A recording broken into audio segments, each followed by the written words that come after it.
Good afternoon. I'm Susan Jeklek, a co-principal investigator of the College and Beyond 2 project and associate research scientist and director of the Education and Early Childhood Research Data Archives at the Inter-University Consortium for Political and Social Research at the University of Michigan. It's my pleasure to welcome you to the College and Beyond 2 opening webinar.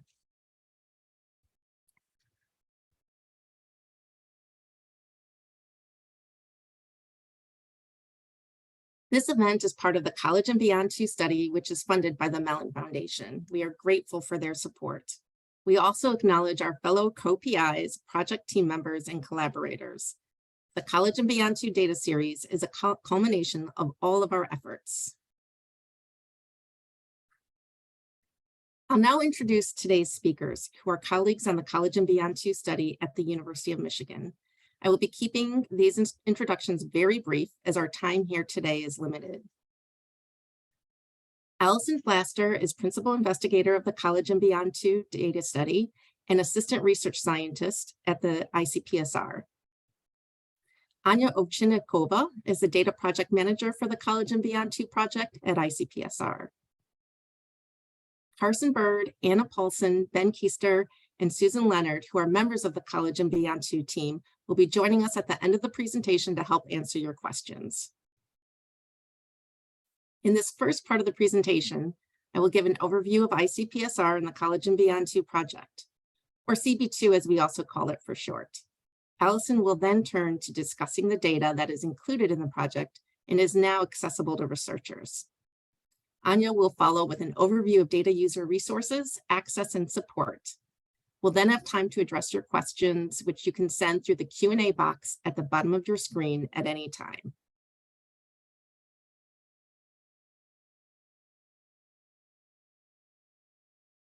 The College and Beyond 2 data are housed at ICPSR at the University of Michigan. As you can tell from this slide, ICPSR is one of the world's oldest and largest data archives for the social and behavioral sciences. Our website is a great resource for finding public and restricted use data, surveys, questionnaires, and other research materials, publications related to the data that we hold, best practices for data management, for example, creating data management plans, protecting data, and informed consent language, ideas for using data in the classroom, and training to help you analyze data through our summer program in quantitative methods of social research, which will be available for enrollment on February 13th. Also, I want to let you know that later in the presentation, we will share with you an opportunity to attend an ICPSR Summer Program course specifically using the College and Beyond 2 data. Let's move now to some background on the College and Beyond 2 project. The Mellon Foundation was motivated to support CB2 by a specific interest in learning about the impact of a liberal arts education.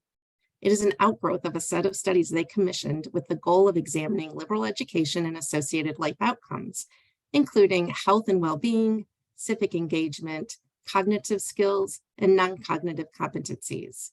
The project aims to address several gaps. First, while it is well documented that a college education provides benefits to individuals and society, exactly how college transforms students' lives is less well understood. Second, much prior quantitative work on the effects of a college education has focused on income and employment. While these are extremely important, we must also be able to look at a much broader set of outcomes that tap into quality of life, not just shortly after college, but in the longer term. Third, usually institutional and student record data of the type we've collected is only available to a small number of institutional analysts and researchers, which understandably results in a lot of single institution studies. Occasionally, samples of student record data are made available through national studies, but these samples are often small snapshots of one or two cohorts. The CB2 dataset, in contrast, spans 2 decades and several post-secondary institutions. There is potential for researchers to combine data across institutions, thereby improving researchers' ability to examine heterogeneity by student and institutional characteristics. Thanks to the comprehensive nature of the data and the Mellon Foundation's vision to share the data with the field, CB2 can be used to examine a wide variety of research questions about the undergraduate experience and its consequences for students' lives.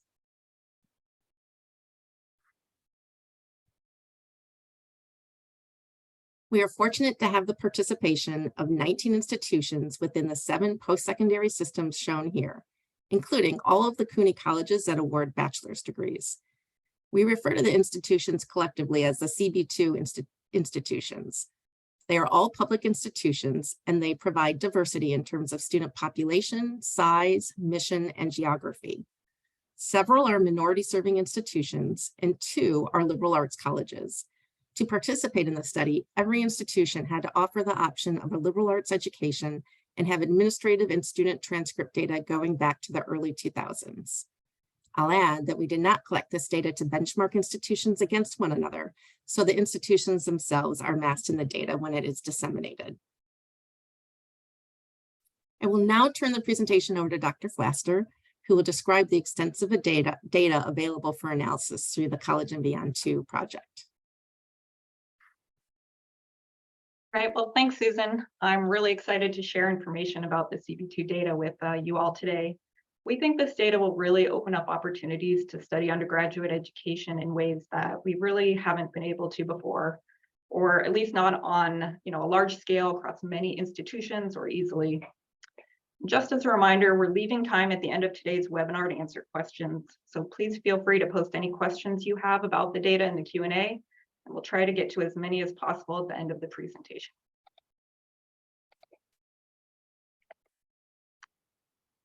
Good to start by giving an overview of the study's documentation. Most of it is publicly available, and we'll be referring to parts of it throughout the presentation today.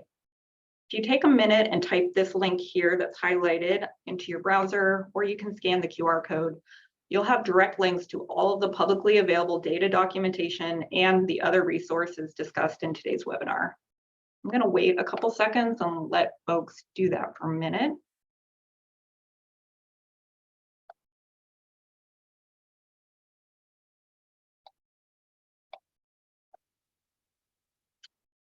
Okay, so in terms of the public documentation, I recommend starting at the CB2 project website whenever you have a question about the study. We really think of the website as your one-stop resource for all things CB2. It contains background information about the project, study resources, news and events, and FAQs. And then if you have detailed questions about the study design, I would recommend looking at the user guide. It really is the most comprehensive collection of information about the CB2 data, how it was created, how it all links together. And then if you want to find information about the variables included in the study, I recommend looking at the variable metadata spreadsheet. So this spreadsheet contains both the name and the label for every variable included in the CB2 data. There also are some other resources listed here that you can look for on that resources page and have access to. And then once you get access to the CB2 data, so if you become an approved user, you'll also have access to additional documentation that shows the coverage of each variable and a technical appendix that provides highly detailed information about how the variables were coded and constructed by the CB2 team.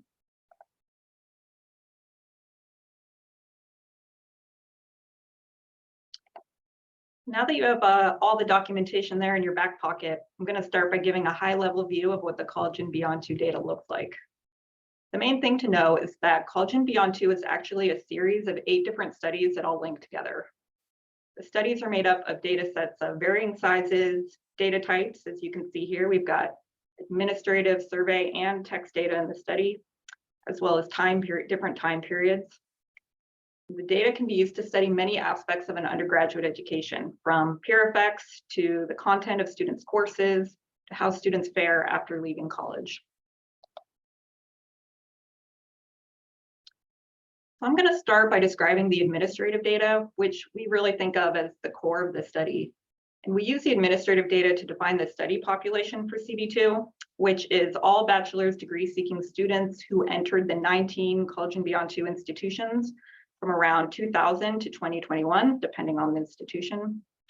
And this totals around 1.3 million unique students. The administrative data contains 3 files. Student file, which contains information about the student that does not vary over time. And then we have a term file, and that contains academic information about the student that changes each term. And we also have a course file, which contains academic information about the student that changes with each course taken. course file is essentially the same information found on an academic transcript, so sometimes we refer to this as the transcript file. And all this data can be linked to other studies in the series, including the alumni survey and additional administrative data, which I will talk about more here in a minute. This is a simulation of what the student file looks like on a very small scale. Again, we can't show you the actual data because the data is restricted, and that can only be viewed by approved users. And the actual data, of course, contains many more, observations, about 1.3 million records and about 100 more student level variables, but wanted to give you just kind of a sense of what the data looks like. When we say that it contains student records, this is what we mean. So as Susan mentioned before, the institutions that participated in CB2 are anonymized in the data, and that's to stop users from benchmarking institutions. That's not the purpose of this study. What this means in the data is that the CB2 institutions and the post-secondary systems they're a part of are identified with study-specific codes. So here, if you look at this simulated data, we'll see a student identifier, which is called ID person, and a post-secondary institution identifier called ID college start, and that indicates which colleges students started at. We have two demographic variables, first gen and race ethnicity, and the student zip code. Each row is a different student as represented by the different values for ID person in the first column. Here we see 6 students who all attended the same college as indicated by the same value of 4002 in the second column. The administrative data also contains term level variables as shown in this simulated data. The term files have a record for each term that a student is enrolled and indicates things such as what the student's major and GPA was during that term. So for instance, if you look at the last 3 rows of this data, you'll see that student 012348 was enrolled for 3 terms in 2018 as a physics major, in which their term GPA steadily increased over time. Again, the real data contains more than 9 million term records and many more variables than this, but this mock-up should give you a sense for how the panel data looks. And this is a simulation of the course file for a hypothetical student's courses in the winter 2010 term. Again, the real data contains many more variables and also about 47 million records, but this gives you a sense of what the transcript data looks like. Here we have 5 rows for student 012345, indicating they took 5 courses in the winter 2010 term. Looking at the last 2 columns, we can see all the course subjects and numbers of the courses this particular student took. The data also includes the number of credits attempted or earned in each course, the grade earned, and other information that's typically seen in a transcript.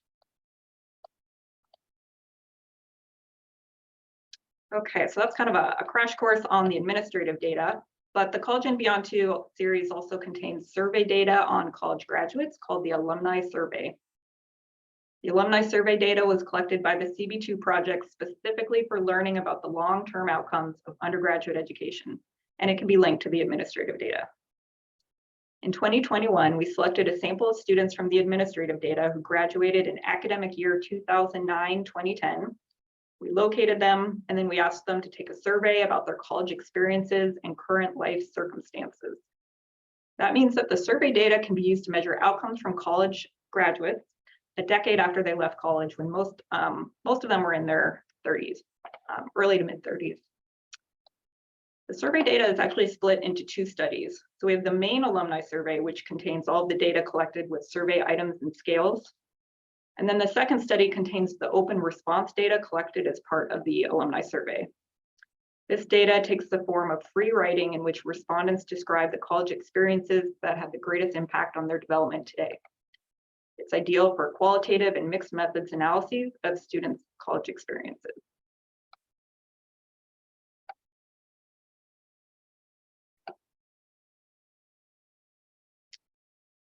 So I'll talk briefly about the survey's design and sample now, but for people who are interested and want more information, definitely see the CB2 user guide. There's a ton more information about the survey there. The alumni survey sampled 15,000 domestic students who graduated with a bachelor's degree from 7 of the CB2 institutions, again in academic year 2009-2010. We sampled all students who were members of underrepresented racial or ethnic groups or who graduated from one of the smaller CB2 colleges. And then we took a random sample of graduates who were not underrepresented and or attended big colleges. We partnered with the University of Michigan Survey Research Operations Unit to locate these graduates, find where they are now, and ask them to take the survey. The survey was in the field for 6 months, all during the pandemic, and we had 2,801 sample members respond, resulting in a 19% response rate. Due to oversampling URM graduates and the diversity of the CB2 institutions, we have a pretty robust sample of graduates in the survey who identify as people of color. They're approximately 40% of the respondent sample. If you're concerned about response bias, I recommend looking at table 3.6 of the user guide, where we compare the characteristics of the entire sampling frame, so the 15,000 people, to the respondent sample, the 2,801 people. We find there that the respondent sample is almost identical to the sampling frame in terms of gender and URM status. We also find that the respondent sample is very similar to the sampling frame in terms of their undergraduate field of study, with only slight differences in the representation of arts and humanities, business, and other professional majors. The alumni survey contains weights to account for the study design and non-response.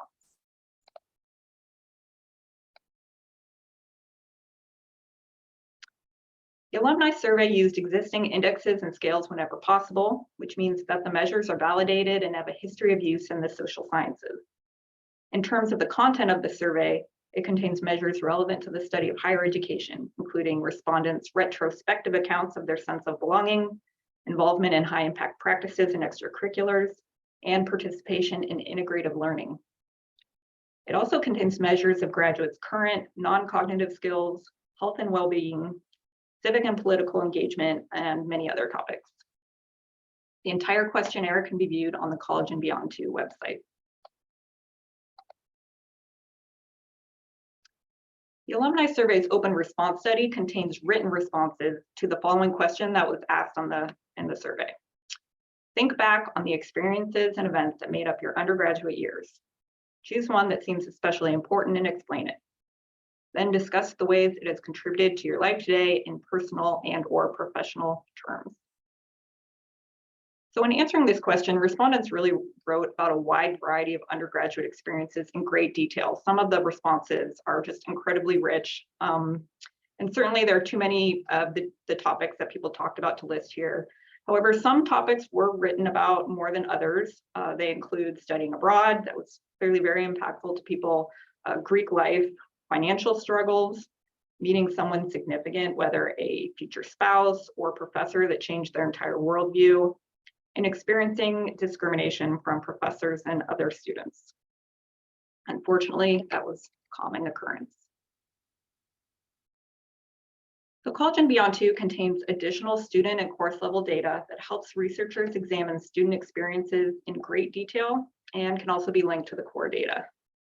For example, the course content study contains course level information about the courses listed on students' transcripts in the course file. It is comprised of both administrative and text data.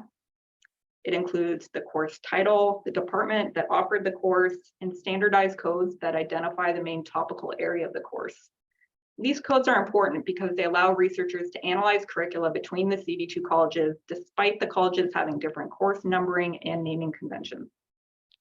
For 4 institutions, the course content study also provides descriptions of the courses gathered from the institution's public course catalog. These course descriptions are provided as text data, which makes them ideal for applications of content analysis and natural language processing.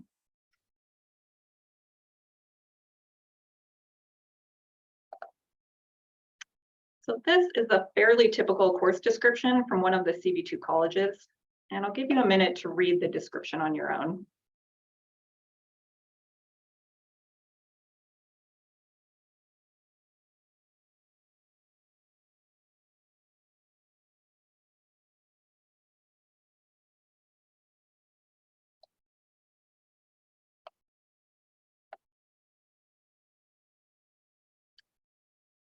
As you can see, the descriptions include details such as topics covered in the course, learning activities involved, and sometimes they also list their prerequisite and co-requisite information.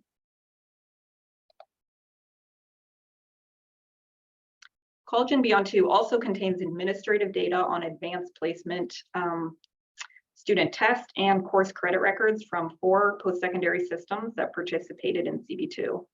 These records are at the student level. They span from about 2000 to 2019, and they can be linked to other studies in the series, such as the core administrative data.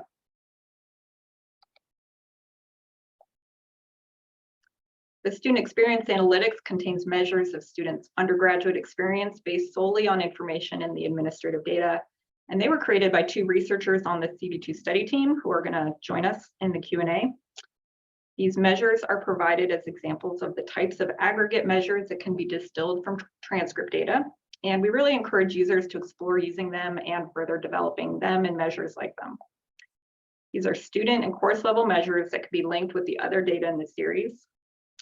The student experience analytics include measures of each student's curricular breadth, curricular depth, student to faculty ratio, and the diversity of peers in each of the students' courses. The Enrollment and Awards Study contains student records from the National Student Clearinghouse, or the NSC, for 3 CB2 institutions. This NSC data covers students' post-secondary enrollment periods and degree and certificate attainment before and after their College and Beyond 2 institution enrollment date, which for some students spans numerous decades, we learned, which is why the data goes back to 1958. This data allows researchers to examine pre- and post-baccalaureate experiences and outcomes, including transfer patterns and graduate school enrollment and attainment. And finally, CB2 also contains publicly available data on colleges and universities that we call the contextual data. The college and university data comes from the Integrated Post-Secondary Education Data System, or IPED. This data can be linked to the Enrollment and Award Study to understand the types of colleges and universities students attend before and after the CB2 institutions.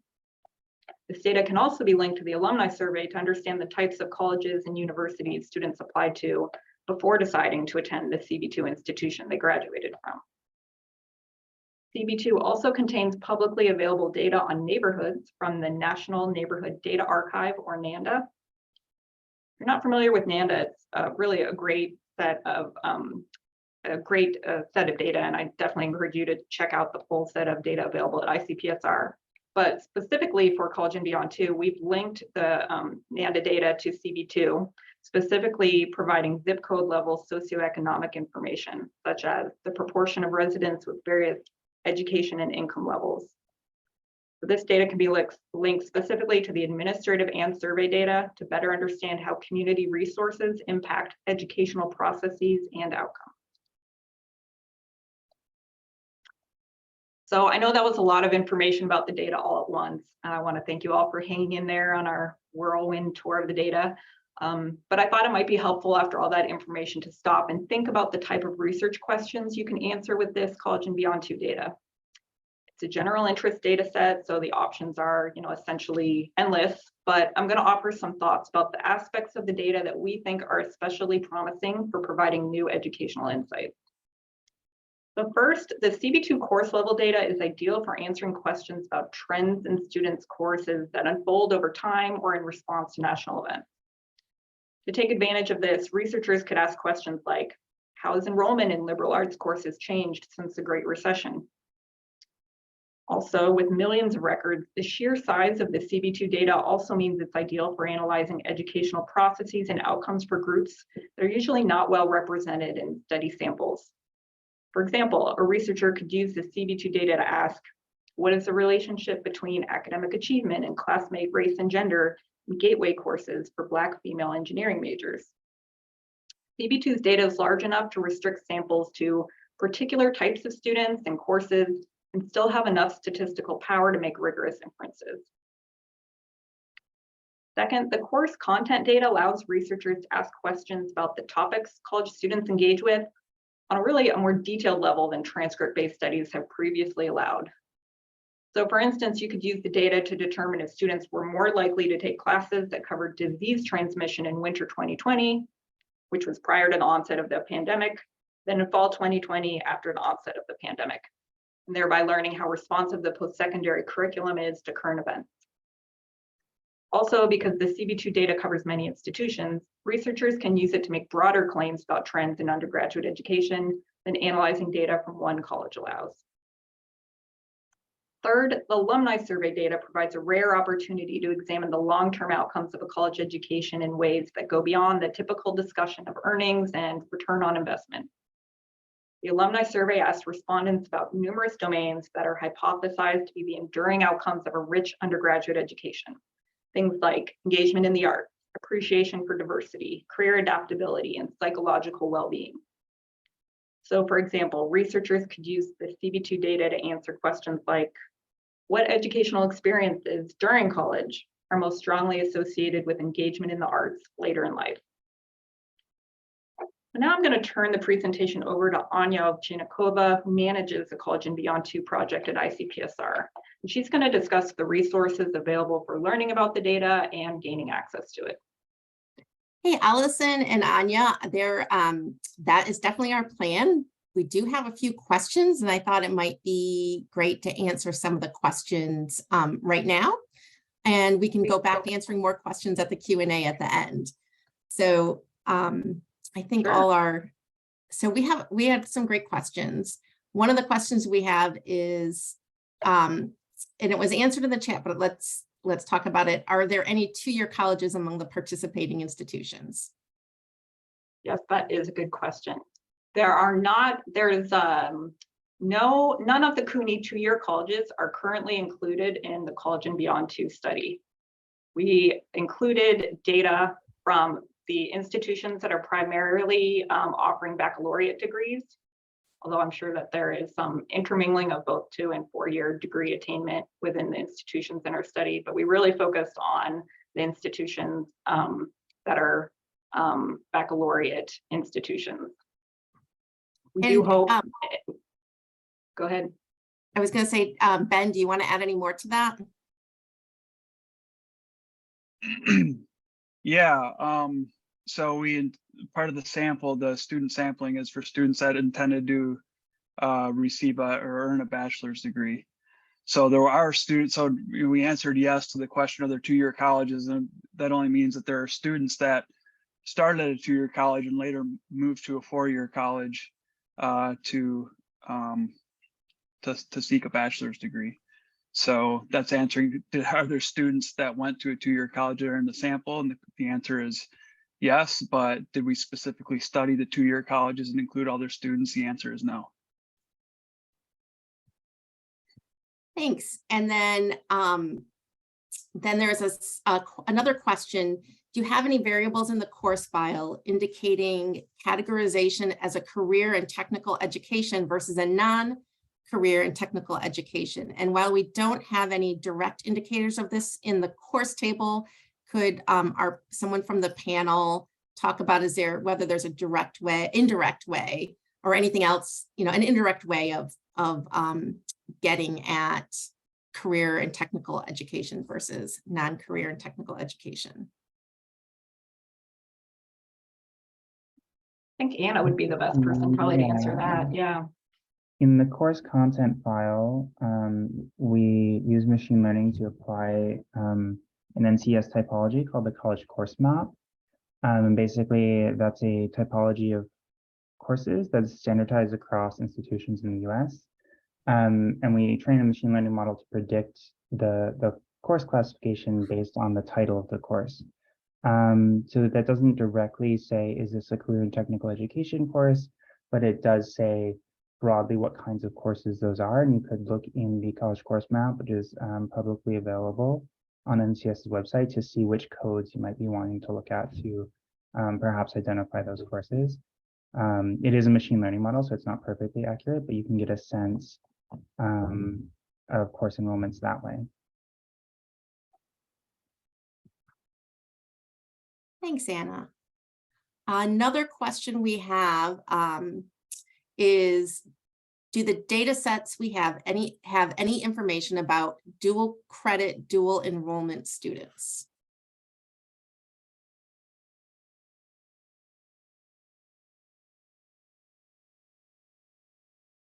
maybe Ben would be the best person. I think that's kind of akin to the AP study, which Ben led. Maybe Ben has some thoughts about that. Yeah, I guess I need to clarify what we mean by dual enrollment, dual credit. So dual enrollment, meaning between two institutions, no. So we can't tell if a student is enrolled in two different institutions. You know, if you mean that, so I don't want to get ahead of what Anya is going to talk about, but looking at National Student Clearinghouse data or course enrollments, those sort of things where we can find a student and see that they were enrolled elsewhere, maybe at the same time they're enrolled at this current institution that's in the CB2. We do have some information on that from the National Student Clearinghouse. I suppose it's a question we can answer in more detail or kind of flesh out maybe afterwards. Ben, Anybody else? so Ben, I don't know, there is a comment that the asker said students who earn college credit while in high school. Right. Yeah, so we do have, the closest we have to that is we do have AP tests where they were available that are included. There's some institutions were able to tell us, yes, that gave that turned into college credit. Others were not able to do that. Others we simply just have that they took an AP test and here's the score, but we can't say whether or not credit was granted. Thank you, Ben. I'll just add it's not the same thing, but interesting for the students who we were able, the former students who we were able to interview, that we asked them what other institutions that they applied to and considered going to college, which it's not the same thing, but it reminded me of that. There is another question about any variables in the term or course file indicating disability. And I guess I'm assuming that means disability of this. Well, I'm not sure what. Anyways, I'm not sure if that means disability in terms of who might be taking the course or disability in terms of the topic of the course. In terms of taking the course, no, we don't have any indicators of that. The topics of the course, I don't know if that's something Anna could speak to.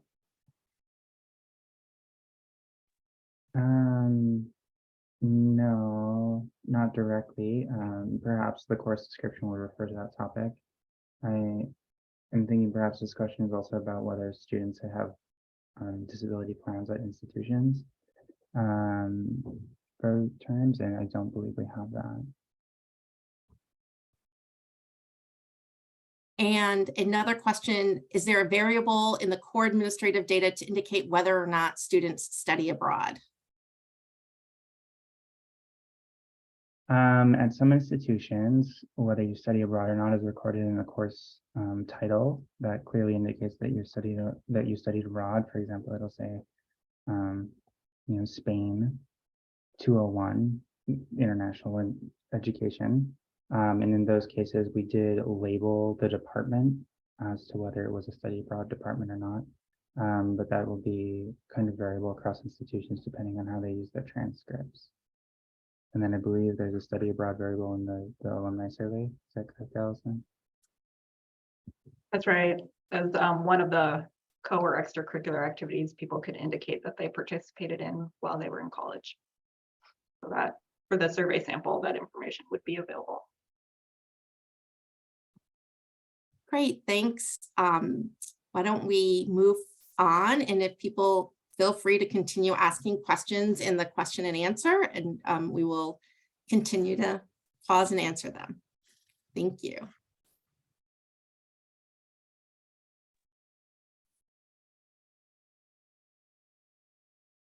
Thank you, Susan. I'm Anya Ovchinnikova. I'm the project manager on CB2. I'm excited to tell you about some important aspects of working with CB2 data and introduce you to resources and support materials available to you as you begin to explore many ways this unique data can be used. I'd like to start by briefly describing the key points about accessing and using CB2 data. CB2 data are restricted use data, and thus can be accessed only by approved researchers. If you're interested in working with CB2 data, you need to apply for access and submit a signed restricted data use agreement, RDA, and provide an RB determination. Researchers whose applications have been approved can access the CB2 data in a remote, secure environment at ICPSR called the Virtual Data Enclave, or the VDE. And finally, when your project is ready to present or publish research findings, you can request to remove your research output from the VDE. It will need to go through disclosure review by ICPSR before it can be taken out. Now, let's take a little bit more closer look at each of these aspects of accessing and working with CB2 data. On your screen on this slide, you can see a screenshot of the study homepage for the CB2 administrative data. Every CB2 study has a similar homepage on the ICPSR website. From any of these pages, you can apply for access to CB2 data. To start your application, you need to click on the Access Restricted Data link. You will be asked to log in to your My Data account. And if you don't have one, it's quick and easy to create a new My Data account. My Data is a user registration and authentication system used by ICPSR. ICPSR requires all its users to log in before using many different resources and services available on ICPSR website, like downloading the public use studies, for example. Let's say now you're logged in and you're ready to fill out your application. On the application form, you're asked to provide information about the principal investigator. The principal investigator must hold a PhD or another terminal degree and have an appointment that makes this person eligible to be principal investigator at an institution. This person will have a primary responsibility for conducting research or supervising a student conducting a research. If you are a student, you can fill out the application form, but you still need to provide the principal investigator information for the person who will supervise you. Next, you are asked to describe your project. You will need your project's title and abstract. There is also a description field.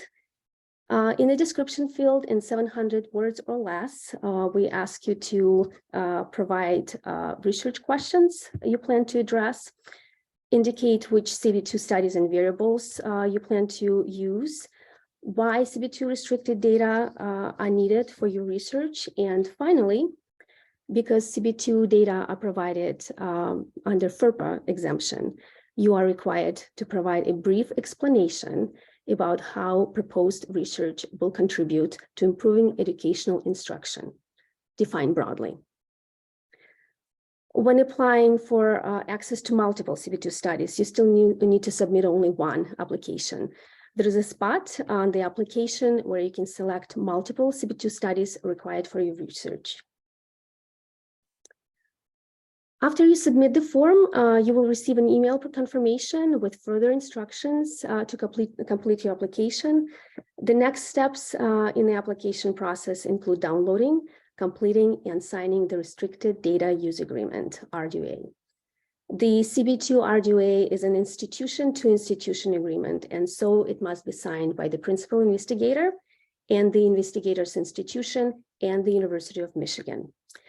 If you haven't applied for access to restricted data before, you might be wondering how long it takes normally to get access to the data.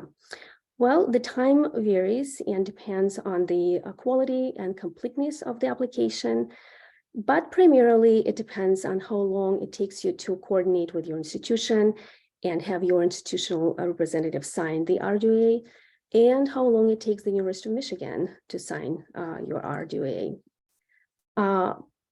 So as you work on your timeline, keep in mind that getting your RDA signed may take time.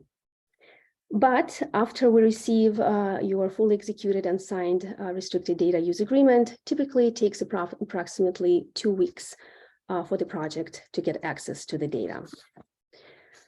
Once your application is approved by ICPSR, you will receive instructions on how to purchase and assign VD user licenses for your research team. For each user accessing the data in the VDE, projects need to purchase an annual VDE user license. Currently, the cost is $484 per license.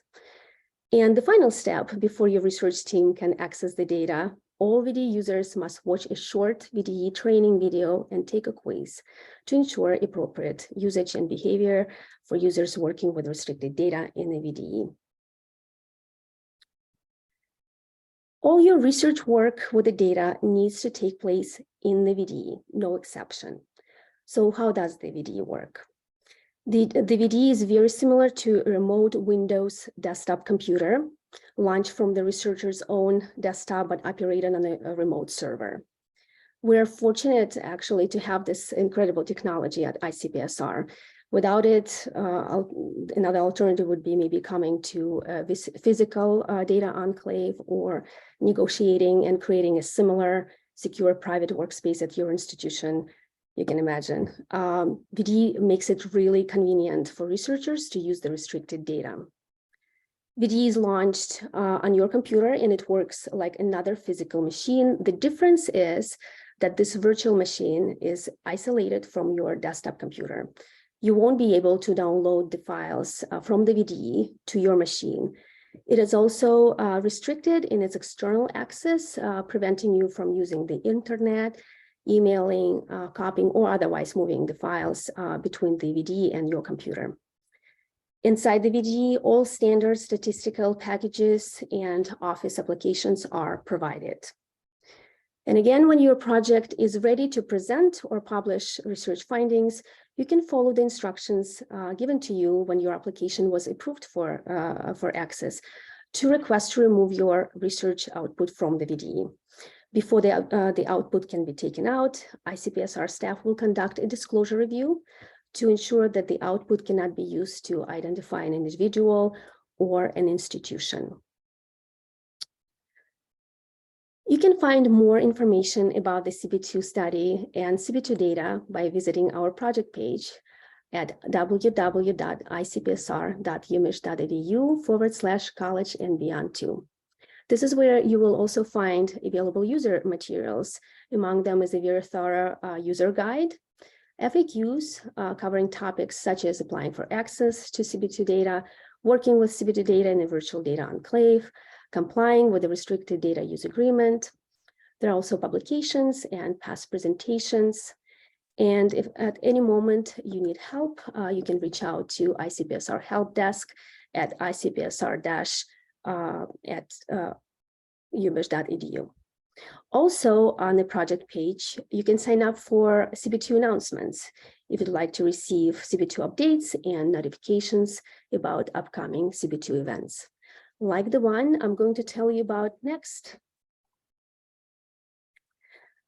I'm excited to let you know that the CB2 project is offering a 3-day workshop this summer that will provide hands-on training with CB2 data. This course will be held in person in Ann Arbor, Michigan, June 5th through June 7th. This short workshop will be offered as part of the ICPSR Summer Program in Quantitative Methods. Workshop participants will learn about CB2 purpose and study design. Each day we plan to have guided exercises that will build participants' familiarity with the data and documentation. Instructors will also provide examples of previous uses of the data and offer consultations that will help participants explore their own research questions and implement their own CB2 research projects. And I'd like to emphasize that this is a great opportunity for someone who is interested in starting their own research agenda with this data. Admission to the workshop is competitive and limited to 15 participants. The CB2 project will cover the ICPSR Summer Program registration fees. So there will be no registration fee for the accepted participants. Participants will also receive a travel stipend to help with the cost of travel to Ann Arbor and free lodging. CB2 will also pay for a 1-year VD user license for all accepted participants. If you're interested in attending the CB2 workshop this summer, please complete these 3 steps to apply by March 1st, 8 p.m. Eastern Time. Complete the Google form and upload the required documents, a cover letter, CV, and if you're a student, a letter of support from a faculty member. If you can use the short link on this slide or the top QR code to access the Google form. Second step is to register for the course waitlist on the ICPSR Summer Program registration portal. Please note that the registration portal opens February 13th. So if you happen to submit the Google form before that date, we will send you an email reminder when the portal opens. And finally, apply for access to CB2 data on the ICPSR website. As I mentioned before, you can access the online form on any CB2 study homepage on the ICPSR website. Or again, you can follow the short link and the QR code provided on this slide. Please note that your application does not need to be approved by March 1st, only submit it. And if you need help or have questions, you can contact our team at collegeandbeyond2study@umich.edu. This completes my part of the presentation, and now Susan will lead the Q&A. Susan, back to you. Thanks, Anya. I would like to encourage anyone who has questions either about the data access or the data itself to continue to pose questions in the Q&A. But we have certainly a few questions about data access. So one of the question is, so the data is only available to those in the academic space. I'm assuming no educational think tanks or nonprofits can access the data. And that's not quite true. Anya, do you want to say a little bit more, Anya or Allison, about accessing the data if you're not at an educational institution?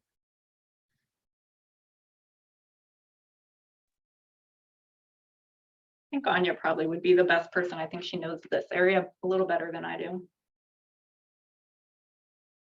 So sorry, the question is if the person is applying is not So part of the institution. If someone is not at a university or an education institution, like for example, a think tank, or if they're at a nonprofit, can they access the data? That's a good question. Actually, I've never encountered a situation like that. I apologize, but I would assume that there's a way to make this work. Yep, you're exactly right. As long as we'll have to review the data use agreement, but if your institution, if you have a research, I mean, typically, if it's a research purpose for using the data and a research purpose aligned with broad, with improving education broadly, and your institution has a way of signing off, then yes, you would be able to access the data. We have lots of data sets that get accessed by researchers at places like Mathematica, AIR, Westat. So we would follow similar procedures. Thank you for asking. Another question is, could a university staff member at the director level with a terminal degree gain access if their university signed off?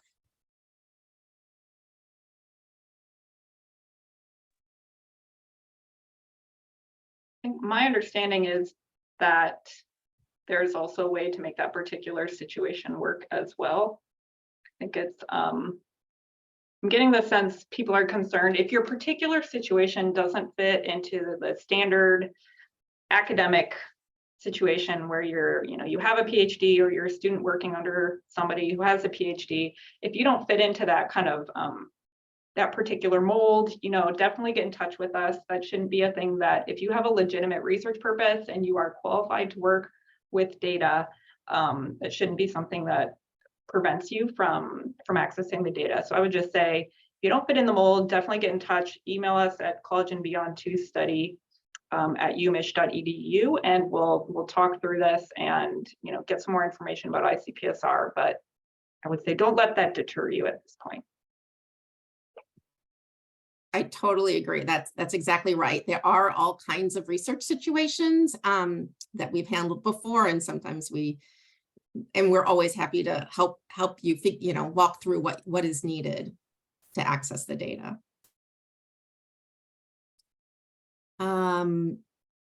Another question is, there's a question about the data being in the public use data.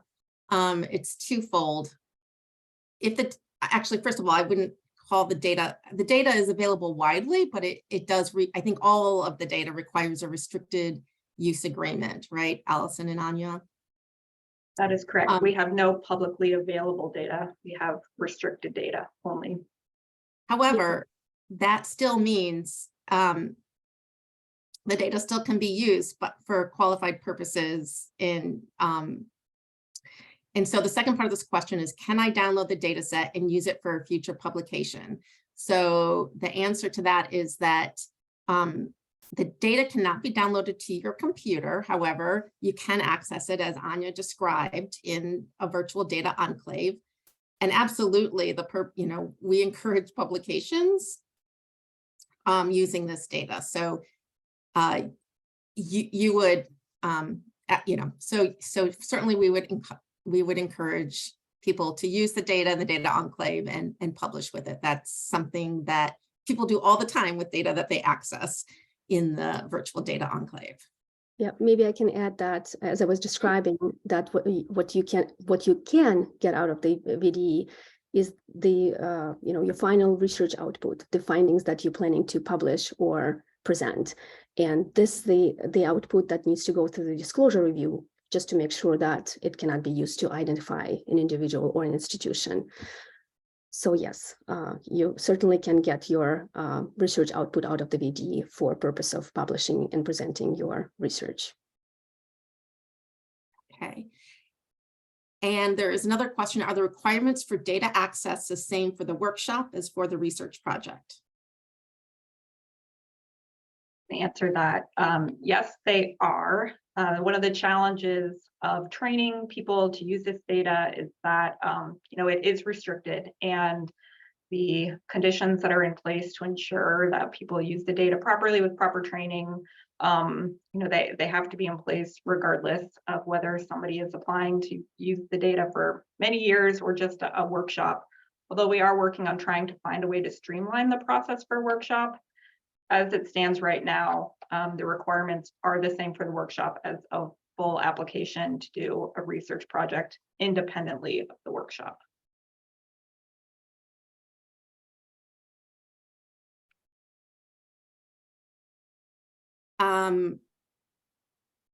The slides referred to an IRB determination. Could you elaborate on what this looks like? Yes, we can do that. So when we say determination, that would just mean some sort of letter or notification printed out in PDF and provided to ICPSR that says kind of basically you consulted with your IRB and they've determined that any study you would do with the data is it's either gone through the application process and been approved, or they've looked at the situation and say it's exempt because that's not human subjects research to work with secondary data. I mean, most often that will be the case. This is secondary de-identified data, so most IRBs will view it as an exempt, not something to be regulated by them, but we just need some sort of indication that you've consulted with them and they've made a determination as to the nature of your study. And there's a second part to that question. Is the data considered to be de-identified for the users without access to a link to the participants? It is considered to be de-identified data, but because again, the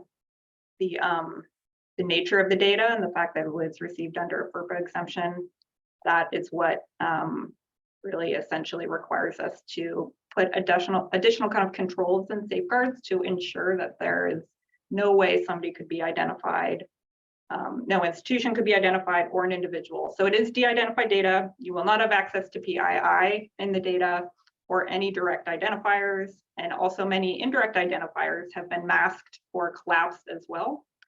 And so again, going back to your IRB, most likely, if you seek a determination from them, they will view it as non-human subjects research, but of course, every IRB is different, so we can't say for sure what a given IRB will determine.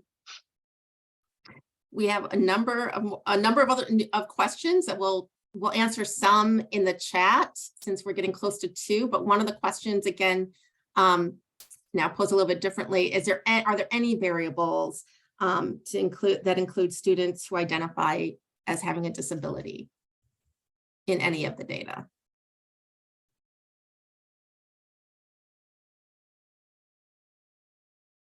So I think quantitatively, my sense is no. Ben and Anna, correct me if I'm wrong, but I don't believe we have any indicators in the data of disability status. However, I will say the open response data from the alumni survey, as I indicated before, it contains students' experiences across so many different dimensions. It is absolutely possible that some respondents discussed challenges with or having or any aspect of being a student with a disability. So I'm sorry, I can't remember off the top of my head because there are thousands of responses if any particular individual discussed that or not, but that in my mind would be the one place where I could imagine some of that information being present in the study. Ben and Anna, can you think of anything else? I cannot. Okay. Oh, And are HBCUs and MSIs included in the data? Yeah, so many of the institutions are considered to be minority serving institutions. And I'm sorry, I don't remember which institutions or which types of minority serving institutions off the top of my head. I will say that most, if not all, of the CUNY institutions were included in our study. University of Houston and UCI, we know, are included as MSIs in our original tally. But I'm sorry, I can't remember exactly which CUNY institutions would be considered HBCUs. I get a sense that there are some, but I don't know exactly how many. Yeah, I think that's as specific as I can get at this time. Sorry. This person who's asking this question, if you would like a more specific tally, I would say contact us at the College and Beyond 2 study, and I will see if I can provide a more detailed assessment there. So we are at 2 p.m. and Allison, can you wrap us up and let us know like any other questions, how we will answer them? Yeah, thanks. So if you have any remaining questions in the future, again, as I mentioned, please email us at collegeandbeyond2study@umich.edu. We'd love to answer questions and we love to speak with potential data users. So please do reach out. A couple notes before we sign off. First, we will be sending a link to the webinar recording, the slides, and the resources page to everyone who registered for the webinar. So I'd say look for that soon in your inbox. Also, if you're interested in applying to the summer program data workshop and you want more info, please make sure you're signed up for the CB2 listserv. We're going to send out application instructions on the listserv very soon. And again, you can sign up for the listserv on the CB2 website. And then finally, I just want to take a moment to thank everyone on the CB2 team for all the tremendous work that went into making this data available at ICPSR. We also want to thank the Mellon Foundation for their support. And also everyone, all of you in the audience today, we thank you so much for your interest. And I would say that concludes the webinar. So we hope you have a wonderful rest of your day. Take care.